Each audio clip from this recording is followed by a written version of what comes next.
Hello everybody, welcome to another True Review. Today I'm bringing you Maldita Castilla, which according to the title screen I believe translates to Cursed Castile, or Cursed Castle. This is a Spanish game, as you may gather from the title, and it's definitely shown its colours straight away. It's gone for a Ghosts and Goblins, Ghouls and Ghosts vibe to it, and to be honest with you, it has nailed it to a T. If you were playing these games side by side, you'd think you were playing a Ghouls and Ghosts game, kind of. Other than losing armour when you get hit, it's got all that classic feel to it. Some of the weapons are even identical, to be honest with you, such as the Holy Fire, the Axe, the daggers, the lances. There's a few unique ones thrown in as well, like the bolos and stuff like that. But it's a really a homage to Ghouls and Ghosts, and they've nailed it to a T, both graphically, sound, presentation. I mean, you boot the game up, you're greeted with anybody who's played a game on MAME or actually turn an arcade machine on from scratch. You'll see the boot up screen with the RAM checks and the ROM checks and everything that the machine goes through as a procedure. It does all that. It just makes it feel like it's an old style arcade cabinet. And as soon as you boot the game up, you've got the grainy effect which old school games tend to have. You can turn it off if you so wish. There's 8 different video filters that you can view the game through. I just left it as default because that's the way the game developer intending to play it, and I think it offers the best experience. So as soon as we start up, we get sent on a classical quest. Really, the land is in peril. You have to beat the evil. I think it's Morda, how it's pronounced. And you have to go through 8 different stages in order to get to her and defeat her. According to the features here, is 8 stages, 19 bosses, 48 types of enemies, 4 different endings, 15 achievements, blah blah blah. The rest of it's just pretty standard stuff really, but it's vast, and I have completed this game. I've gone through it from start to finish. Took me just short of 2 hours and about 20 continues to do. It's nailed the old school vibe to it. It's classic Ghosts and Goblins, Ghouls and Ghosts, moving from left to right, trying to complete the level, shooting zombies, various different kind of enemies, opening chests to get extra weapons. Some of the weapons are rubbish, some of the weapons are good. You have to figure that out for yourself, and some of the weapons heavily inspired by Ghouls and Ghosts again, such as the Holy Fire, the lances, the daggers, the freeway attacks, the bolo weapons, the axes which arc up in the sky.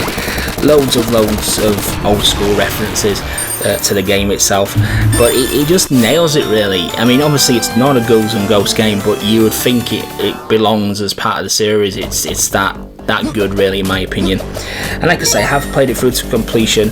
I got the bad ending. Apparently to get the good ending you have to collect the 5 hidden tears throughout the levels. I managed to find one on my travels, but only God knows where the other 4 are.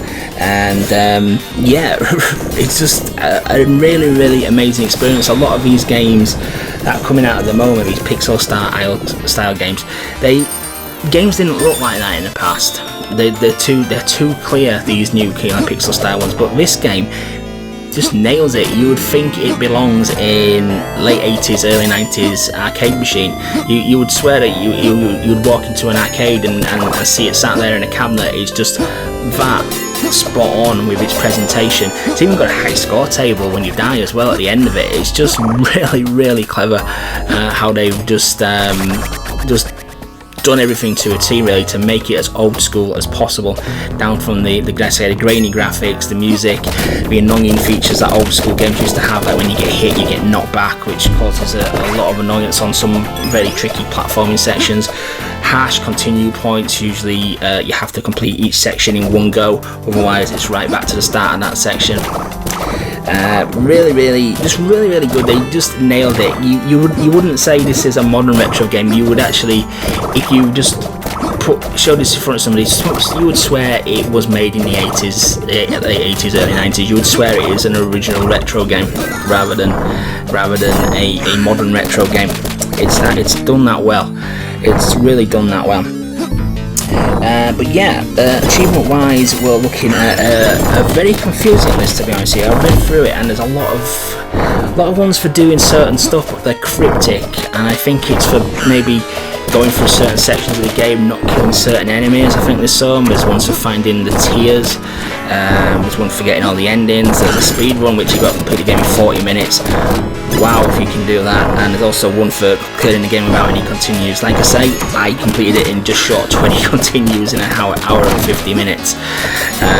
So not bad for the first playthrough. I'm sure I can get that down a bit, but definitely going to be a very tricky 1,000 game score to get everything in it. But that's the beauty of these games. They are meant for that challenge, and they have nailed it right on the head, really. I can't praise this game more than enough, to be honest with you. It's just, like I say, they've nailed the old school vibe, and you'd swear it was a game from that era of video gaming, and I can't really pay any more higher compliment than that, to be honest with you. So I'm gonna give Maldita Castilla, apologies again in the pronunciation, a fantastic 4 out of 5. Really loved it. Highly recommend you pick this up when it comes out.